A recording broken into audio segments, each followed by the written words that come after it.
Look at this horrendous mess of poison oak. We're going to tackle this today, and we're going to do it without killing everything else in the process, and try to do it without getting poison oak. Around here we don't have poison ivy or poison sumac, we just have poison oak, but I think it all works the same way. For the first stage, we're going to start out using my official poison oak cutting tool. If you've been watching the channel a while, you've seen me use this before, but we're going to use a little strategy here today. One of the problems with a lot of vegetation cutting tools, they use spinning heads to do the cutting, like string trimmers, cutting blades. A problem with using those on poison oak, poison ivy, is they're going to throw poison oak and poison ivy all over you, which can lead to a very bad time, especially when you get it all over you and then you bring it in the house and give it to someone else who is sensitive to poison oak, and they get really annoyed by that. These are nice fuel caps they put on their string trimmers. To start out, we will use the hedge trimmer. Does the job without throwing junk all over the place, poisonous junk all over the place. Not just all over the place, but all over the place, including all over the us. Say your prayers, poison oak.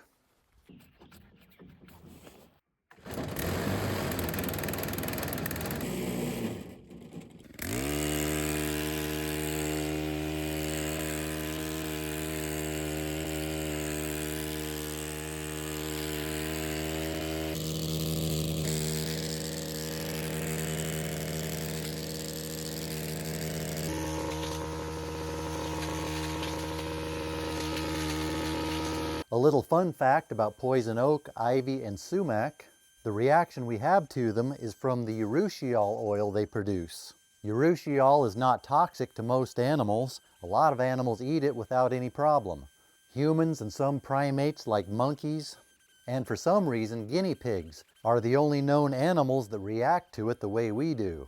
It's believed these plants produce urushiol not as a toxic substance to protect it from grazing animals, but more of a physical barrier against bacteria and some insects. It's just one of those strange things that our bodies happen to have a strange reaction to it.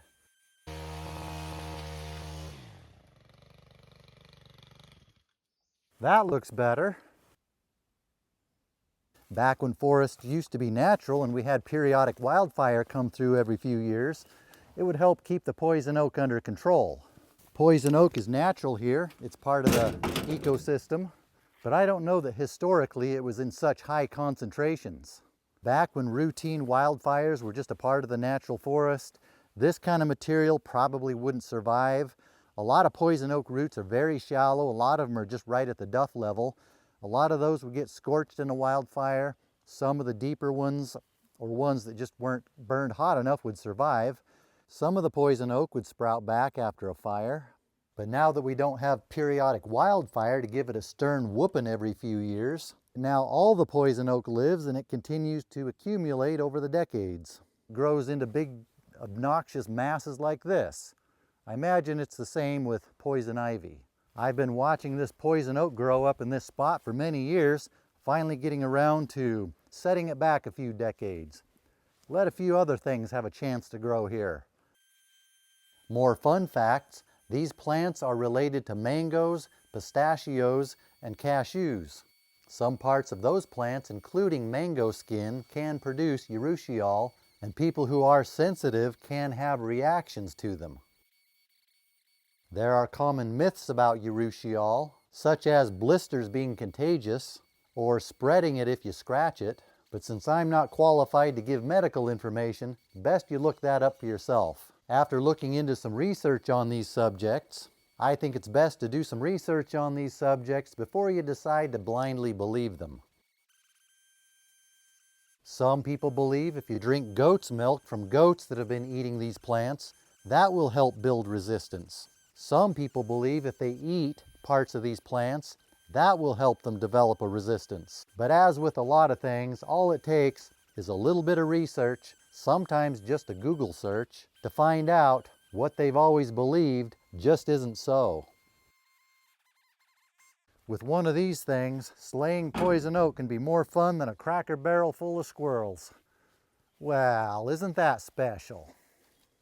before, after. I think I like after better. Now I can walk right through here whenever I want without having to wade through head-high poison oak. What a deal. Of course, it will sprout back. We have something around here that might help us out with that a little. These things. Some people call them deer. It's the middle of May. We're getting to the time of the year when we really dry out here. There's a good chance we may not have significant rain until October or November. And very hot temperatures. The green things around here tend to dry out. Green vegetation starts to become scarce for those deer things to eat. They do eat poison oak. I don't think it's their favorite thing to eat, but they do eat it at a time of year when other green things to eat become scarce. A lot of plants like poison oak have put on their new growth in the spring. As we go into the summer, they will start maturing, toughening up. But out here, we cut all the old stuff down. There's going to be a bunch of new shoots coming up. Sure is nice to be able to walk out here now. A bunch of tender new shoots coming up, which are what the deer prefer. So they're going to be having a good time out here eating those new shoots. That's not going to stop the poison oak from coming back here, but it'll slow it down some and give some of the other plants in here a chance to get better established. Like these wild strawberries that we're trying to make it through this mess. That one's not real ripe, but should be okay. Poison oak flavor. I'm not trying to kill all the poison oak here, although it would be nice if it was gone. But this is not a yard, it's just out in the woods. I mostly want to knock all this stuff down before I do another project in here. And I don't want to just do the scorched earth approach, spray it all, because I want to keep the native plants in here alive, the other native plants in here. And I like to avoid the potential health hazards from using a lot of those poisons. Now that we have it all mowed down, if we wanted to spray it, I think it would be easier now to spot spray the little sprouts that come up. If we did it when it was like this, I think it would take a lot of spray to make it through all these leaves to get down to all the individual plants. And there could be a lot of collateral damage in the process. But now that it's cut, we can see the new shoots that come up, go after them individually, probably use a lot less chemical that way, and we can avoid killing the plants we don't want to kill, like the wild strawberries. Right now it's the middle of May. No, actually it's the end of May. I have found spraying woody plants like poison oak this time of year, spring, early summer, is not as effective because the sap is moving out of the roots up into the foliage. I found it more effective to wait until later in the year, late summer or early fall, right before the leaves die, when the plant is pulling a lot of those nutrients and sap down into the roots.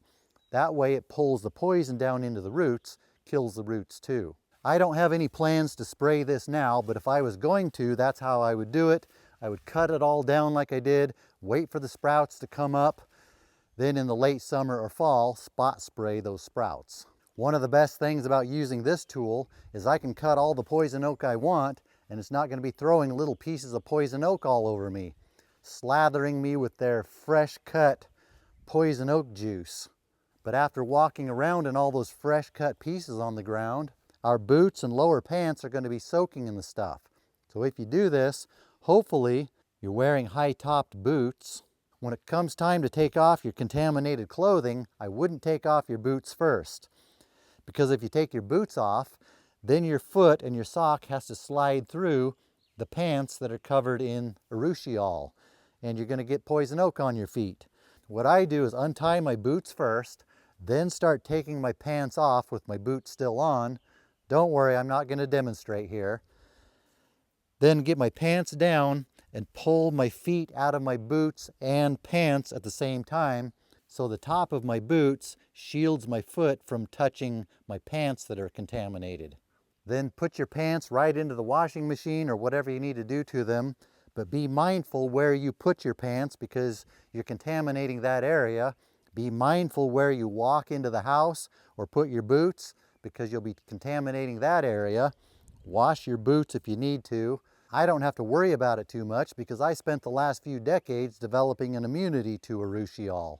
But I try to be mindful not to spread it to everybody else I come in contact with. Or at least somewhat of an immunity. I rarely get it. When I do, it's usually because a fresh cut piece dribbled fresh juice right on me. But like my dad says, yeah, it itches, but it's not a big deal. It kind of feels good when you scratch it. I think this is a safer way to do it, but if you're someone who is really sensitive to these plants, I suggest you trick somebody else into doing it for you. But while you do that, you can show them this safer way to do it to keep them safe. That way, you trick them into doing it while looking kind and compassionate at the same time. Win-win. Since these pants are already contaminated and I'm on a roll here, might as well keep going.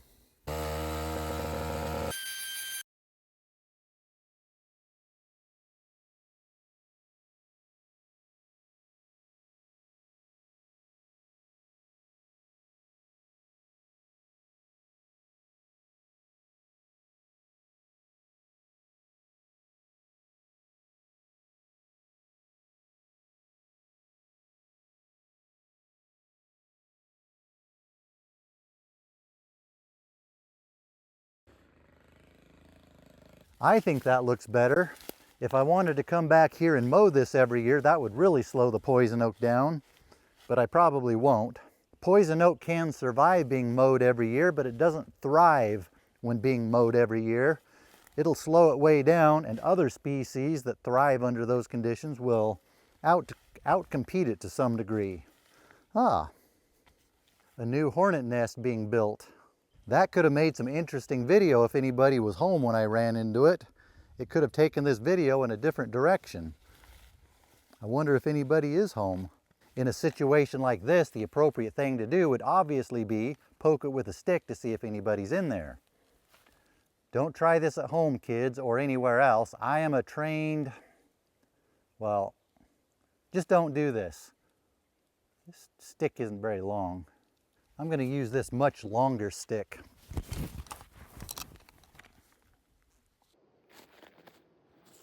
Oh yeah, they're in there. I may not be a trained professional, but I have a lot of experience with those. This time of year, they tend to be more docile, especially on a cold morning like this one. Later in the year, when the nests get bigger and the population gets high, that's when those things can be really dangerous, especially if you're allergic. But I'm not allergic and willing to risk taking one for the team for show business. But even now, it would be smart to just not mess with them because they can still be dangerous. They're just going back into their nest.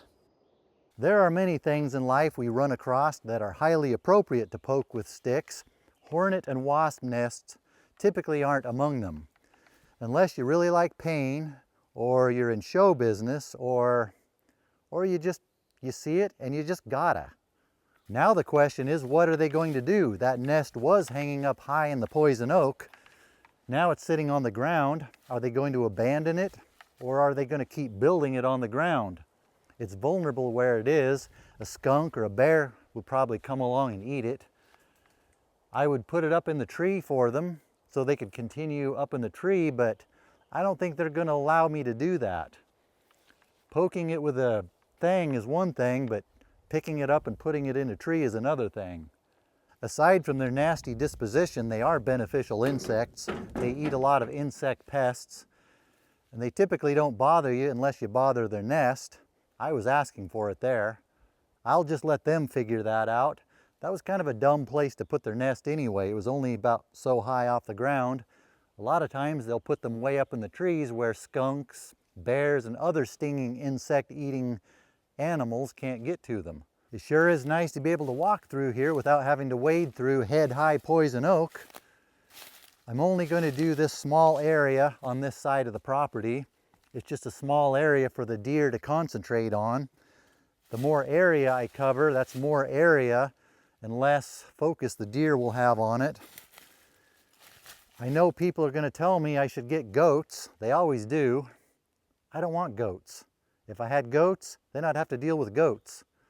Who's going to keep the cougars from eating the goats while I'm not here.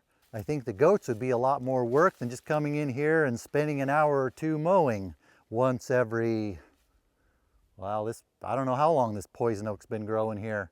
Probably longer than I've been around. Okay, one more thing. This is a spot I gave the same treatment to about, I think, 3 years ago. This is all that has grown back in 3 years. Most of the green here is not poison oak. It gave these other plants like the scurf peas and the lupins a chance to grow, and they are overtopping the poison oak. This is the poison oak on the ground. You can see how the deer have been chewing the tops off of it. The poison oak is down low, the other plants are out competing it. Most of these green things die off in the winter, then grow back in the spring. In the winter, when they are all dormant, if I come back and cut off the poison oak real low again, that will set it back even farther, give these other green things even more of a chance to outcompete it. That doesn't eliminate the poison oak, but that's how I can control it. If I wanted to come back and spot spray, if I wait until late summer when all the other green things have dried out and gone dormant, which they do here because we don't get rain in the summer, then we can come back in and spot spray the poison oak or ivy or whatever you have. See how the deer have been eating off the new growth? In a different place, way over there, I actually did eliminate all the poison oak, which was in a little bit different situation than here, but I'll put a link to that video up here somewhere, and maybe the one about how I avoid getting bit by ticks out here. That should keep you busy until the next one comes out.